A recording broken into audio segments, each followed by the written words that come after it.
DNC தமிழோட election express நிகழ்ச்சியில் சிறப்பு அழைப்பாளராக அரசியல் விமர்சகர்கள் மகாஜனார்த்தனன் இணைந்துள்ளார். சமகால அரசியல் நிகழ்வு குறித்த பல்வேறு கேள்விகளை முன்வைக்கின்றோம். வாருங்கள் நிகழ்ச்சிகள் சொல்லலாம். வணக்கம் சார்.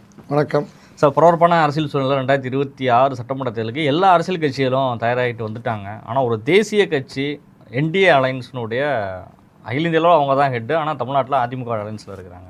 பிஜேபி இதுவரை வேட்பாளர் பட்டியலை அறிவிக்கவில்லை. தொடரும் குளறுபடி.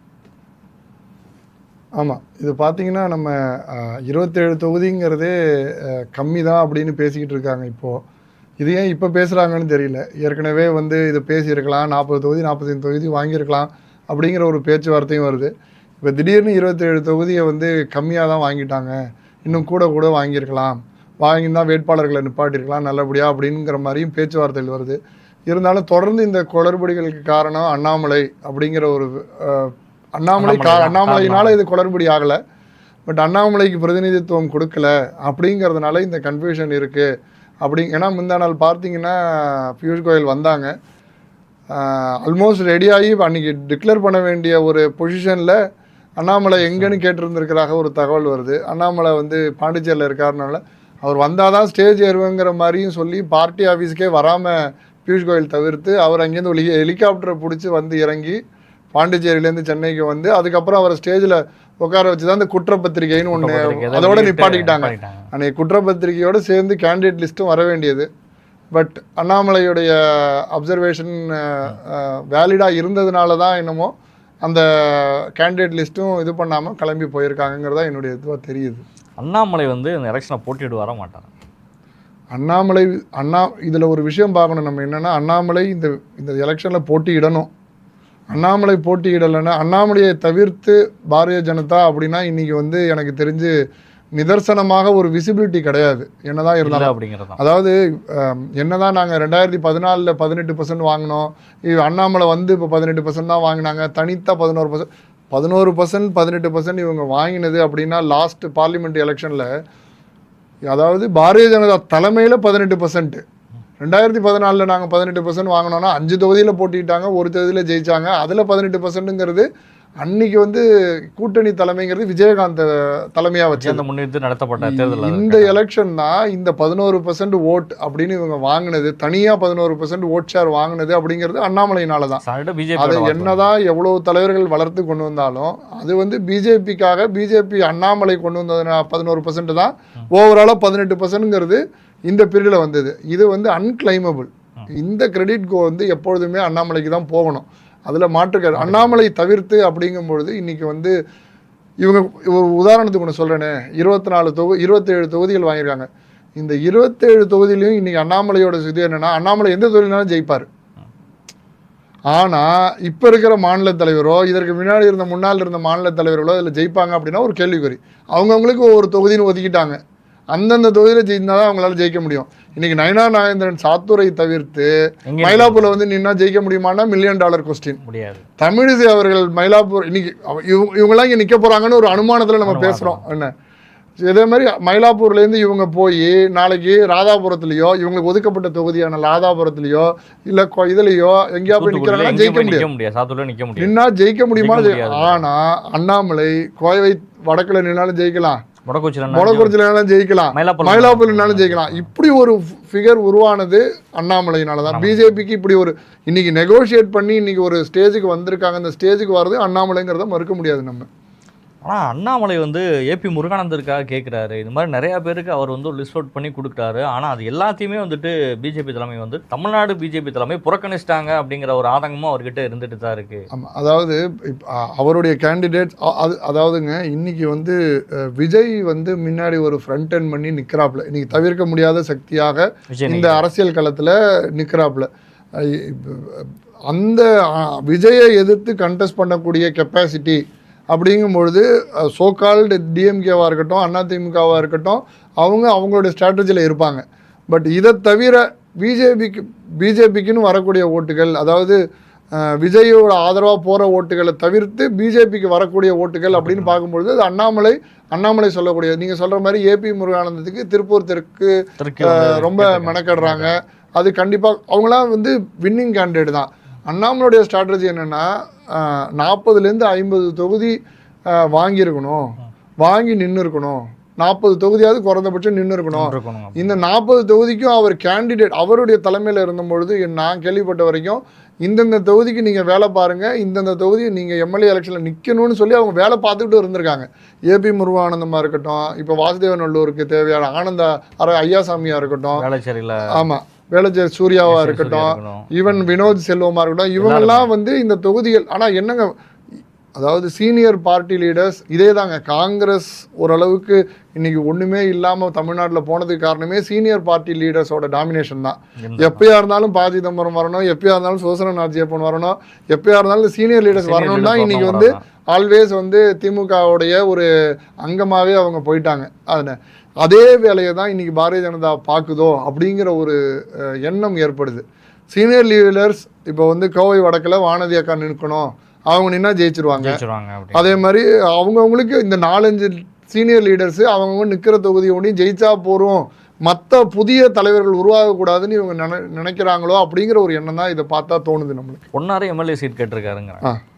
ஒரு மத்திய அமைச்சர் 2 முறை எம்பியாக இருந்தவர், அவரும் சீட் கேட்குறாருங்கிறாங்க. இப்படி எல்லாருமே வந்து சீட்டு. தமிழிசை அவர்கள் கவர்னராக இருந்திருக்காங்க, அவங்க இது வரைக்கும் தேர்தல் அரசியல் வெற்றியே பெறலை. அப்படிங்கிறப்ப மயிலாப்பூரும் தமிழிசை கேட்கிறார் அப்படிங்கிறதும் கட்சிக்குள்ளேயே சலசலப்பு இருக்குது, வெளியிலேயும் நெகட்டிவான ஒரு ஒப்பீனியன் உருவாயிட்டு. ஆமாம், இது மக்கள்கிட்ட என்ன பேசுகிறாங்கன்னா, இந்த அம்மா வந்து 2 ஸ்டேட்டுக்கு வந்து கவர்னராக இருந்துட்டாங்க, 6 மாதம் தான் கவர்னர் போஸ்டிங் முடிய போகிற சமயத்தில் ரிசைன் பண்ணிவிட்டு இங்கே வந்து தென் சென்னையில் வந்து நின்று இருக்காங்க. ஸோ திரும்பியும் இப்போ வந்து ஒரு எம்எல்ஏ சீட்டுக்காக மெனக்கட்டுக்கிட்டு இருக்காங்க. ஈவன் இன்ஃபேக்ட் நீங்கள் பார்த்தீங்கன்னா, ஆனால் இவர் எடப்பாடியார் வந்து பிரச்சாரத்தை துவக்கும் போது அந்த இதில் ஏறி நிற்கிறாங்க. மயிலாப்பூர்ல தான் கபாலீஸ்வரர் அதே மாதிரி ஆயிடுச்சு. இவங்க என்னமோ ஒரு அப்பியரன்ஸ் கிரியேட் பண்ணிட்டாங்க மயிலாப்பூர்ல. இன்னும் ஆனால் சீட்டு கன்ஃபார்ம் ஆகல. இதுதான் நிதர்சனமான உண்மை. இதை தவிர்த்து நீங்க பாத்தீங்கன்னா இப்போ மத்திய இணையமைச்சராக இருக்காரு முருகன், அவர் வந்து அவினாசி தொகுதியில வந்து நிக்க போறேங்கிற ஒரு நிலைமை இருக்கு. ஏன்னா தான் தொகுதி திருநெல்வேலியில இருந்ததை தாங்க மாத்தி இப்ப சாத்தூருக்கு போறதா நயினார் போறதா ஒரு பேச்சு இருக்கு. அவரே சொல்லிட்டாரு சாத்தூர் தான் அப்படிங்கிற சாத்தூருங்கிற மாதிரி ஆயிடுச்சு. அவங்களாம் அவங்க தொகுதியை தன்வசப்படுத்தணும்னு நினைக்கிறாங்களே தவிர அடுத்த லெவல் ஆஃப் பார்ட்டி லீடர்ஸுக்கு வந்து யாருக்குமே ஃபோக்கஸ் பண்ணல. அதை தான் அண்ணாமலை ஃபோக்கஸ் பண்ணி சொல்லியிருக்காரு. அதனால தான் எனக்கு தெரிஞ்சு பியூஷ் கோயல் அன்னைக்கு வந்து ரிலீஸ் பண்ணாம அப்படியே ஹோல்ட் பண்ணியிருக்காருங்கிறது என்னுடைய கருத்தாக இருக்கு. பிரதமர் வந்து பாஜகவினுடைய மாவட்ட நிர்வாகிகள் எல்லாரையுமே மாநில அளவில் சந்திக்கிறதா வந்துட்டு தகவல் இருந்து முதல்ல டீனில் ரோட் ஷோவும் பிளான் பண்ணியிருந்தாங்க. இது எல்லாமே ரத்து செய்யப்பட்டு விட்டது. பிரதமர் வருகிறார், அங்கேருந்து பாண்டிச்சேரி போகிறார், ரிட்டர்ன் சென்னையில் தங்குறார், அப்புறம் மறுநாள் அப்படியே கிளம்புறார் அப்படிங்கிற ஒரு ஷெட்யூல் வந்து டோட்டலாக மாறிடுது. இதை பார்த்தா என்னென்னா நம்மளுக்கு என்னமோ அதாவது தேசிய தலைமை தமிழக தலைமை மேலே ஒரு அதிருப்தியில் இருக்கோ அப்படிங்கிற ஒரு யோசனை தான் இருக்குது. அவங்களுக்கு இனிமேல் இங்கே எம்எல்ஏ வந்தாலும் ஒன்றும் பெரிய லாபம் கிடையாது. அவங்களுக்கு இதுலேருந்து ஒரு எம்பி எலெக்ஷன் வரப்போகுதுங்கிற ஒரு இதுவும் கிடையாது.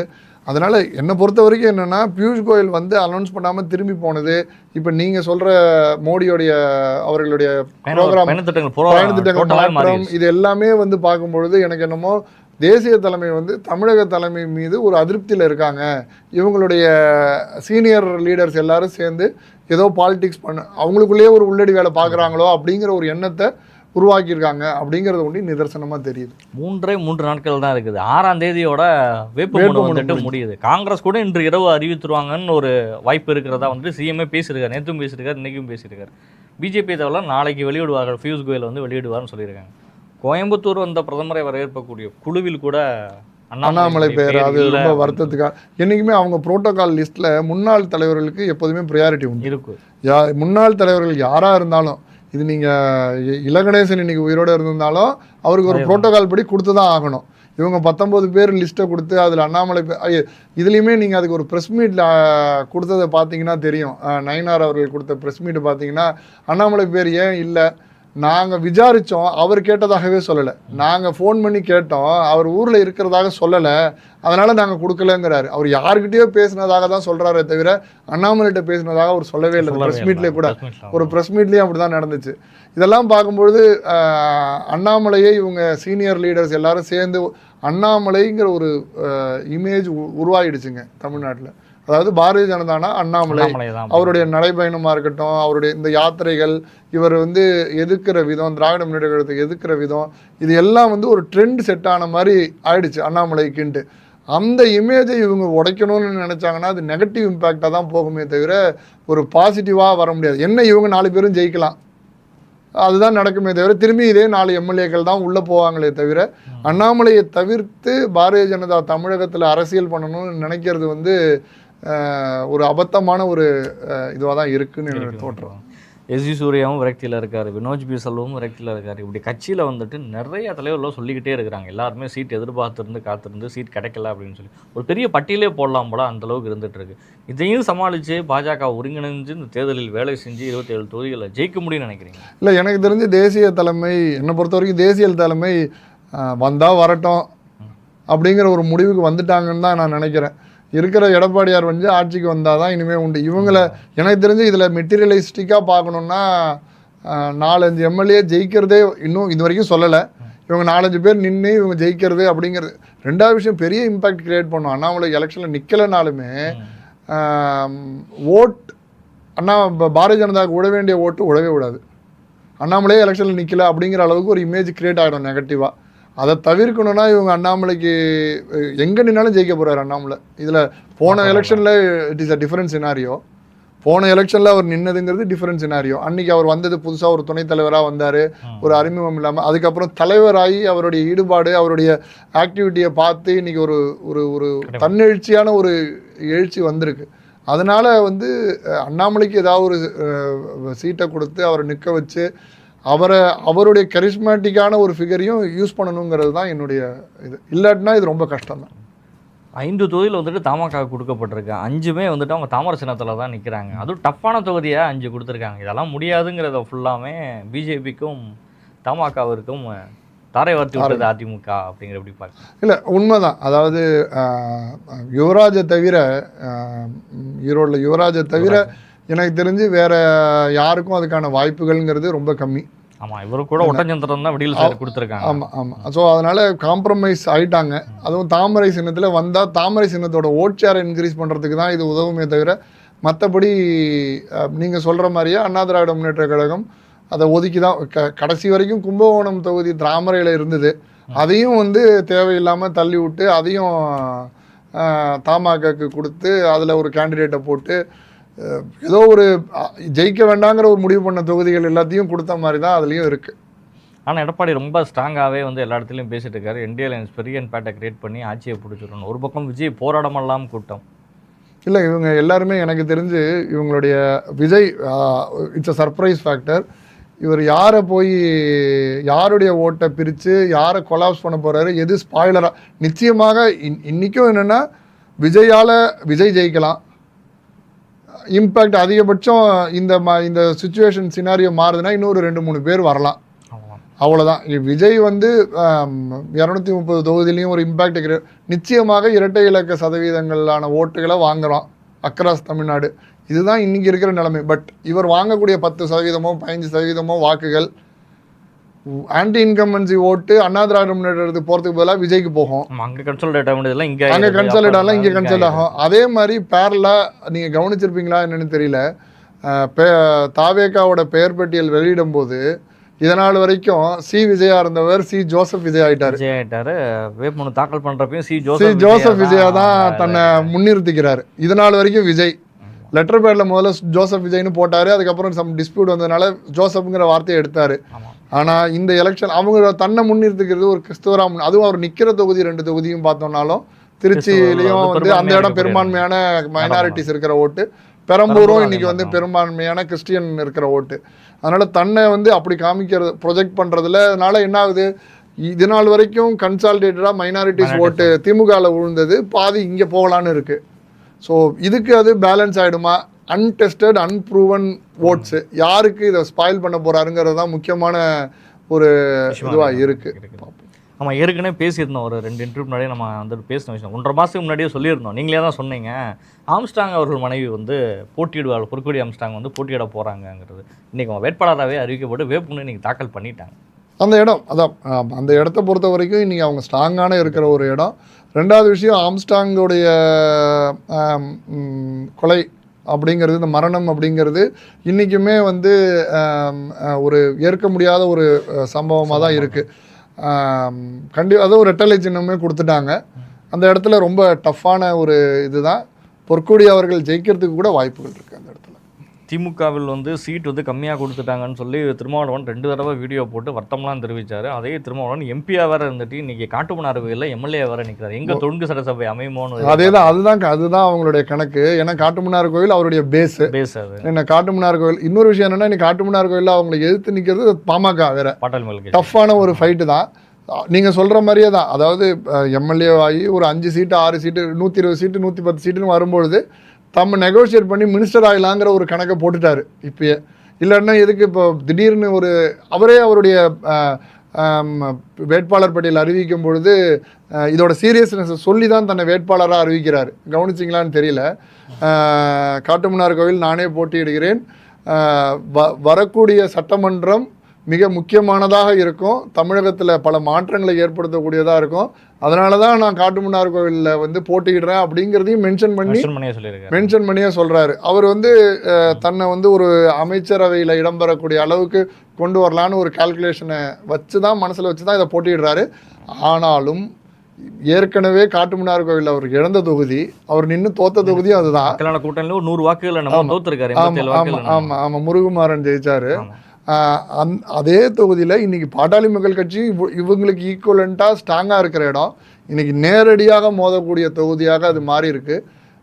அவ்வளோ எளிதாக வெற்றியும் பெறுவாருன்னு சொல்ல முடியாது காட்டுமன்னார் கோவிலில். பார்ப்போம். எம்பிலே போராடி தான் ஜெயிச்சார். 3000 ஓட்டுகளில் தான் அவரால் போராடி தான் ஜெயிச்சார். இத்தனை சமுதாய கட்சிகளை ஃபுல்லாக ஒருங்கிணைச்சு திமுக கப்பல் போக ஆரம்பிச்சிருச்சு. ஆனால் அதிமுகவில் இன்னமும் ஒரு ஸ்டேஜ் கொடுக்க முடியல. அவங்க எல்லா பக்கமும் திரட்டுருக்காங்க. ஒரு சில தொகுதியில் பிரச்சனையும் போயிட்டுருக்கு. தொகுதி மாற்றி கொடுக்கலாமாங்கிற பேச்சுவார்த்தையும் பிஜேபியோட போயிட்டுருக்கா. சொல்ல போகிறது எப்படி பார்க்குறீங்க? அது ஒரு 2-3 தொகுதி அதை மாதிரி பேசுகிறாங்க. அப்படிங்கன்னா இப்போது அண்ணாமலையை அக்காமடேட் பண்ணணுங்கிற ஒரு இது வரும்பொழுது ஒரு 2-3 பேருக்கு காம்ப்ரமைஸ் பண்ண முடியாது. அதனால் ஒரு 2-3 தொகுதிகள் மாற்றி கொடுக்கலாம் அப்படிங்கிற ஒரு யோசனையும் அவங்களுக்கு இருக்குது. இப்போ புதுக்கோட்டையிலலாம் எதுக்கு நிற்க போகிறாங்கன்னு தெரில, திருவாரூர்லாம் எதுக்கு சீட் வாங்கினான்னு தெரில. என்ன தஞ்சாவூரில் எப்போ நடந்தாலும் தஞ்சாவூர் எம்பியாக இருந்தாலும் கருப்பூர்கானந்தன் நிற்பார், எம்எல்ஏவாக இருந்தாலும் கருப்பூர்கானந்தன், மாநகராட்சி மேயர் வந்தாலும் இப்போ கருப்பூர்கானந்தன் நிற்பாருங்கிற ஒரு சுச்சுவேஷன் ஆகிடுச்சு. அடுத்தவங்களுக்கு வழி விடணும்னு ஒரு எண்ணமே இல்லை. ஸோ அந்தமாரி ஒரு கட்டமைப்பையே என்னமோ ஒரு சிதைத்த மாதிரி இருக்குது. சரி, அதுதான் எனக்கு என்ன ஒரு தோற்றம் வருதுன்னா, ஒரு தேசிய கட்சியில் திமுகவோட இன்ஃப்ளூயன்ஸ் ஆகலை, காங்கிரஸ் எப்படி ஒரு திராவிட கட்சிகளுடைய பாரம்பரியம் அதில் எப்படி இன்ஃப்ளூயன்ஸ் ஆனதோ அதே மாதிரி திராவிட கட்சிகளுடைய பாரம்பரியம் பாரதிய ஜனதாலையும் இன்ஃப்ளூயன்ஸ் ஆகுதோ இப்பொழுதைக்கு நயினார் மூலமாக அது இன்ஃப்ளூயன்ஸ் ஆகுதோ ஏன்னா அவர் அதிலே தானே ஊறி வந்தவர், அவருக்கு அந்த அரசியல் தானே தெரியும். சரி, மக்களை பொறுத்த வரைக்கும் போனீங்க, மக்கள் இப்போ ஆட்சி மாற்றத்தை எல்லாரும் ஆட்சி மாற்றம்ங்கிறாங்க. இது என்னை பொறுத்த வரைக்கும் ஆட்சி முறை மாற்றம் தான் வேணும். திராவிட முன்னேற்ற கழகமாக இருக்கட்டும், அண்ணாதிமுக, அவங்களோட ஆட்சி முறை ஒன்று தான். என்ன இருந்தாலும் இவங்க அங்கே போனாலும் அவங்க இங்கே மாறினாலும் ஆட்சி முறை மாற்றம் வேணும் அப்படிங்கிறத முன்னெடுக்கும் பொழுது அண்ணாமலை, சீமான் என்ன இந்த மாதிரி இவருமே என்ன மோரார்ல விஜய் ஆட்சி முறை மாற்றம்ங்கிறாரு. அந்த ஒரு லெவலுக்கு தான் வராரு. பட் ஆனால் கொள்கைங்கும் பொழுது எல்லாத்தையும் ஒன்றா கூப்பிட்டு ஒரு கூட்டு பொரியல் மாதிரி அதை ஒன்றாக்கிடுறாரு. ஸோ ஒரு கிளாரிட்டி இல்லாமல் இருக்கிற மத்தியில் இவ்வளோ பேசுகிறோம், நம்ம சீமானை விட்டுறோம். ஆமாம், ஏன்னா இத்தனை நாளாக சீமான்னா 3வது 4வது அவரை தான் பேசுவோம். அதாவது நம்ம அதர்ஸ்க்கே போயிட்டார், அவர் திரும்பியும் அதர்ஸ்க்கே போயிட்டாரு. அவரை திரும்பியும் தக்க வைக்கவும் முடியல. அந்த மாதிரி ஒரு சூழ்நிலை. விஜயகாந்த் வராமல் இருந்தார்னா இன்றைக்கி ஒரு பெரிய கட்சியாக இருந்திருப்பார். சரி, அதையும் தாண்டி தன்னை ஒரு மாநில அந்தஸ்து கட்சியாக கொண்டு 8% ஓட்டை வாங்கிட்டு நிற்கும் போது விஜய் அரசியலுக்குள்ளே வராரு. அங்கேயும் ஒரு கொலாப்ஸ் ஆகிடுச்சு. என்ன அதையும் தாண்டி நிற்கக்கூடியாரு. கொள்கை அளவில் அப்படின்னா எனக்கு தெரிஞ்சு இன்றைக்கி இந்த அரசியல் காலத்தில் அது கொள்கையை டிபேட்டபுளாகவே இருக்கட்டும், இருந்தாலும் ஒரு கொள்கை, அந்த கொள்கைக்காக நான் நிற்கிறேன் அப்படிங்கிற ஒரு விதத்தில் பாராட்டக்கூடிய விஷயந்தான். பார்ப்போம். இன்னொரு விஷயம், சொல்லப்போனால் ரியல் சமூக நீதி எக்ஸாம்பிளாக இருக்கிறது இன்றைக்கி நாம் தமிழர் தான். எல்லா விதமான ஜாதிகளுக்கும் ஈக்குவலாக பிரித்து கொடுத்துருக்காரு, எல்லா சமுதாயத்துக்கும் கொடுத்துருக்காரு. மகளிருக்கு இது சொல்லப்போனால் பேலன்ஸ்டாக இவங்க வாயால் பேசுகிறத அவர் இம்ப்ளிமெண்ட் பண்ணியிருக்காரு. பட் அவருடைய ரைஸும் எப்படி இருக்குங்கிறதையும் நம்ம வந்து விஜயோடைய வருகையினால நம்ம பார்க்கணும், அதையும் பொறுத்து பார்க்கணும். இந்த எல்லாத்துக்கும் நடுவில் வந்து அம்மாவினுடைய ஆட்சியை மீட்டெடுப்போம்னு சொல்லி சசிகலா அவர்கள் வந்துட்டு தமிழ்நாட்டோட பாண்டிச்சேரியிலும் கேண்டிடேட் அனௌன்ஸ் பண்ணி அவங்களும் அங்கே வேலை பார்த்துட்டு இருக்காங்க. கரெக்ட். தமிழ்நாட்டிலையும் வந்துட்டு நிறைய சமுதாய கட்சிகள் அவங்களும் ஒருங்கிணைச்சு, அதுவும் பாட்டாளி மக்கள் கட்சி ராமதாஸ் அவர்களோடு இணைந்து, ஆனால் இப்போ நம்ம அதை எப்படி சொல்லலாம்னு தெரியல. பாட்டாளி மக்கள் கட்சி அன்புமணின்னு சொல்கிறதா இல்லை ராமதாஸ் அவர்கள்னு சொல்கிறதான்னு தெரியல. இப்போ அவங்களோட ஒரு கூட்டணியை அமைச்சு இதில் நீங்கள் இன்னொரு ஆச்சரியமான விஷயம் என்னென்னா, இப்போ ஓபிஎஸ் வந்து திராவிட முன்னேற்ற கழகத்துக்கு போகிறதுக்கு முன்னாடி அதுக்கு அச்சாரமாக இருந்தவர் ஐயப்பன் அசம்பிளிலேயே திமுக தான் நல்லது, ஸ்டாலின் தான் நல்லாட்சி கொடுக்குறாருன்னு பேசினவர் திமுகவில் போய் சேர்ந்த உடனே, திமுகவில் ஒன்றும் கொடுக்கலன்னு உடனே திரும்பி போய் சின்னம்மாட்ட போய் சேர்ந்துட்டாரு. இன்னைக்கு சேர்த்து சீட்டையும் உசிலம்பட்டில் சீட்டையும் வாங்கி நிற்கிறாரு. அவங்க எனக்கு தெரிஞ்சு அதாவது அரசியல் நாகரிகம் கதையை சொல்கிறேன், அவங்க எதுக்கு நிற்கிறாங்க, ஒரு 500 ஓட்டு வாங்க போகிறாங்க. அது போய் அதையும் வந்து ஒரு சில இடத்துல வந்து ஸ்பாய்லராக போய் மாறப்போகுது. அதை ஏன் பண்ணணும்னு எனக்கு தெரியல. ரெண்டாவது விஷயம், ராமதாஸ்ன்னு சொன்னீங்க. ராமதாஸ்கிட்டே இன்றைக்கி பாட்டாளி மக்கள் கட்சி இல்லை. அது வந்து நீங்கள் ஏற்றுக்கொள்ள வேண்டியதாக. ஒரு சில பழைய தலைவர்களை தவிர இன்றைக்கி பாட்டாளி மக்கள் கட்சியில் பாருங்கள், இதில் என்ன இது பெண்ணாகரம் தொகுதிக்கு சீட்டு வாங்கணுங்கிறதுக்காக ஜிகே மணியோட பையன் போய் காங்கிரஸில் சேர்ந்து, தமிழ்குமரன் அவர்கள் 4 நாள் முன்னாடி காங்கிரஸ் பெண்ணாகரம் தொகுதியில் காங்கிரஸ் நின்றதே கிடையாது, காங்கிரஸுக்கு எதுவுமே கிடையாது. ஆனால் பெண்ணாகரம் தொகுதியை திமுக காங்கிரஸுக்கு ஒதுக்குது. அந்த அப்போ இதெல்லாம் ஏற்கனவே கிரியேட்டடாக ஒரு விஷயத்தை பண்ணி இவர் போய் நைட்டாக போய் மறுநாள் காலத்தில் அங்கே போய் கிரீஷ் தொடங்குற பார்த்து காங்கிரஸில் இணையிறாரு. இப்போ யார் காங்கிரஸில் கேண்டிடேட் பெண்ணாகரத்தில் நிற்க போகிறாரு? தமிழ்குமரன். ஏன்னா இதெல்லாம் பார்க்கும்போது ஏன் அவர் இப்போ அவர் இதே ராமதாஸ் கூடவே தான் இருக்காருன்னு அவர் அதிலே ராமதாஸோடய நின்று இருக்கலாமே, ஏன் அது பண்ணலை? அவங்கள ரெகக்னைஸ் பண்ணிக்கலங்கிற பண்ணலைங்கிறது உண்மை. இங்கே போனால் அதாவது சீட்டு வந்துருச்சு, நான் சீட்டு நின்று ஜெயிச்சிருவேன், நான் எம்எல்ஏ ஆகிடுறேன். ஸோ தன்னால் ராமதாஸ் கூட நின்று பெண்ணாகரம் தொகுதியில் கூட வெற்றி பெற முடியாதுன்னு ஜிகே மணியே நினைக்கிறாரு அப்படிங்கிற இதுதான் இதோட சூழ்நிலை. சொல்லப்போனால் சௌமியா அன்புமணி கேண்டிடேட் ஆகிட்டாங்க, எம்பியா நின்னாச்சு, அடுத்து எம்எல்ஏக்கு அவங்களும் நிற்க ஆரம்பிச்சிட்டாங்க. ஒரு பக்கம் தேமுதிகவில் பிரேமலதாவும் நிற்கிறாங்க, கே பிரபாகரன் நிற்கிறாரு, ஏற்கனவே சுதீஷ் எம்பி ஆயிடுச்சு. எல்லாம் அதாவது குடும்ப அரசியல்னு பேசுகிறோம், அதுக்கு கிளாசிக்காக ஒரு உதாரணமாகவே எல்லாத்தையும். இதில் இன்னொரு தகவலும் இப்போ சொல்கிறோம், நீங்கள் தேமுதிகான்னு பேசுனதுனால நம்ம எப்படி பொற்கொடி அவங்கள ஒரு 1.5 மாதத்துக்கு முன்னாடி சொன்னோமோ, கூடிய சீக்கிரம் இதை மறைமுகமாகவே சூசகமாகவே சொல்கிறேன், கூடிய சீக்கிரம் பிரேமலதா வீட்டு கல்யாணம் திருமணம் வந்து நடைபெற போகிறது. அது ஒரு திமுகவின் பெரிய புள்ளி வீட்டில் உள்ள ஒரு பேத்தியோட இவருடைய மூத்த மகனுக்கு கல்யாணம் நடக்க போகுது. அதுக்கு அச்சாரமாக தான் இவங்க திமுக கூட்டணிக்குள்ளேயே வந்திருக்காங்க. இந்த கூட்டணியை அவர் தான் முடிச்சு வச்சாரு. அவ்வளோதான். இதை நம்ம வந்து இது டிக்ளேர் ஆகும்போது நம்ம விரிவாக பேசிடுவோம் அப்படிங்கிற அளவுக்கு தான் இருக்குது சார். இப்போ ஃபைனலாக என்ன லெவலில் சார் இருக்கும்? இப்போ அதிமுகவினுடைய கூட்டணி வலுவாக இருக்குன்னு நினைக்கிறீங்கன்னா இல்லை திமுக கூட்டணி வலுவாக இருக்குது? அதாவது நம்பர்ஸை பார்த்தோம் அப்படின்னா அதிமுக தான் வலிமையாக தோணுது. நம்பர்ஸை பொறுத்தவரை அதாவது திமுக அதிமுகவில் இருக்கிற கூட்டணி கட்சிகளோட பலம் அப்படின்னு பார்த்து போனால் ஃபஸ்ட்டு வந்து பாட்டாளி மக்கள் கட்சி எடுத்துப்போம். அவங்களோட இன்ஃப்ளூயன்ஸுங்கிறது ஒரு 70லேருந்து 75 தொகுதியில் 234 தொகுதியில் ஒரு 70லேருந்து 75 தொகுதிகளில் அவங்க இன்ஃப்ளூயன்ஸாக இருப்பாங்க. இந்த 70லேருந்து 70 ஆவரேஜாக ஒரு 10லேருந்து 15% வாக்குகள் பாட்டாளி மக்கள் கட்சிக்கு நிச்சயமாக உண்டு இந்த 70 தொகுதியில். ஸோ அந்த இதில் ஒரு 10% வந்தாலும் என்ன, ஸோ இப்போதைக்கு ஆல்ரெடி ப்ரூவன் அப்படின்னு பார்த்தீங்கன்னா பாரதிய ஜனதாவுக்கு ஒரு 11% இருக்குது. 11% இந்த ஒரு 70 தொகுதிகள் ஒரு இதுன்னு சேர்த்தாலும் அதே ஆவரேஜ் அவுட்டாக அவங்களுக்கும் கிடைக்கும்னாலும், இதை தவிர மற்ற சில்ல கட்சிகள் அப்படி இப்படின்னு பார்த்தாலும் நம்பர் வைஸ் அப்படிங்கிறது என்னமோ அண்ணா திராவிட முன்னேற்ற கழகம் தான் வந்து உங்களுக்கு ஒரு விசிபிலிட்டியாக இருக்கும். ஏன்னா தேமுதிக 0.5%. பட் ஆனால் என்னை பொறுத்த வரைக்கும் என்னென்னா தேமுதிக இந்த சைடில் பார்த்தோம்னா ஒவ்வொரு தொகுதியிலையும் 234 தொகுதியிலையும் காங்கிரஸுக்கு எப்படி ஒரு 5000லேருந்து 10,000 ஓட்டு இருக்கோ தேமுதிகவுக்கு அந்த 5000லேருந்து 10,000 ஓட்டு நிச்சயமாக இருக்குது. 234 தொகுதியிலையும் அவங்களுக்கு வந்து அமைப்பு இருந்துச்சு, 230 அதே மாதிரி இருக்குது. பட் இதே நீங்கள் 234 தொகுதியிலையும் பாமக இருக்குன்னா கிடையாதுங்க. ஸோ இந்த 5000 ஓட்டு தான் வெற்றியை தீர்மானிக்கிற ஓட்டு. அதை தான் கரெக்டாக காயின் பண்ணி இங்கே கொண்டு வந்திருக்காரோ அப்படிங்கிறது தான் என்னை பொறுத்த வரைக்கும். தேமுதிக 10 சீட்டு ஒரு எம்பிலாம் வந்து அன்இமேஜினபிள். எதுக்காக கொடுத்தாங்கன்னு தெரியல. 10 சீட்டுக்கு கேண்டிடேட் யாருங்கிறதும் வந்து அனௌன்ஸ் பண்ணிட்டாங்க. பட் இவங்க குடும்பத்திலே 2 மீதெல்லாம் கூடவே இருந்தவங்கன்னு சொல்கிறாங்களே தவிர இவங்களுக்கெல்லாம் என்ன விதமான ஒரு பாப்புலாரிட்டி இருக்குன்னு தெரியாது. பட் ஆனால் தேமுதிக இந்த கூட்டணியில் இருக்குது, இந்த 5000 ஓட்டு அப்படிங்கிறது கரெக்டாக காயின் ஆகிடும். விஜயகாந்துக்குன்னு விட வேண்டிய ஓட்டு காயின் ஆகிடும். பயனாக என்னதான் இருந்தாலும் இந்த சம்பந்தம் இந்த இதெல்லாம் நடக்கும் பொழுது அவங்களுக்கு எல்லாமே ஒரு புரிஞ்சு வந்துடுவாங்க. எனக்கு தெரிஞ்சு இப்போ இருக்கிற போதில் நம்பர்ஸ் படி அண்ணா திராவிட முன்னேற்ற கழகம் முன்னேறி இருந்தாலும் திமுக கொஞ்சம் ஸ்ட்ராங்காக தான் இருக்காங்களோ அப்படிங்கிறது எனக்கு ஒரு ஃபீல். சுந்தர் சிங் கேண்டிடேட் மதுரை மத்திய தொகுதி, அது எப்படி தான் போய் கட்சியில் சேர்ந்தாருன்னு தெரியல, ஏதோ ஒன்று அவரும் இது வந்து அன்இமேஜினபிள் அன்கம்பேரபிளாக இருக்குது. 1+1 வேற உள் இதுலேயே இடஒதுக்கீடுலேயே 1+1ங்கிறதா இப்போ தான் புதுசாக பார்க்குறோம் நம்ம புதிய நீதி கட்சி. நிச்சயமா சார், உங்களுடைய நேரங்களை ஒதுக்கி வந்து டிஎன் சிதம்பரோட பல்வேறு கேள்விகளுக்கு பதில் தந்தமைக்கு நன்றி சார். வணக்கம்.